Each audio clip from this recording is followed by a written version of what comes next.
vəziyyətdədir. Yəni ruslar türklər vasitəsilə həm Osmanlını, həm İranı, həm də Çini zərərsizləşdirmək üçün bir plan cızmışdılar və bunu tam olmasa da, yarı da olsa uğurla həyata keçirdilər.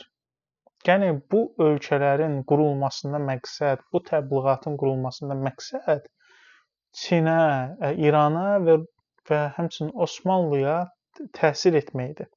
Osmanlını darmadağın elədilər. Yəni türklərə ən böyük dəstək Osmanlıda gəlmişdi.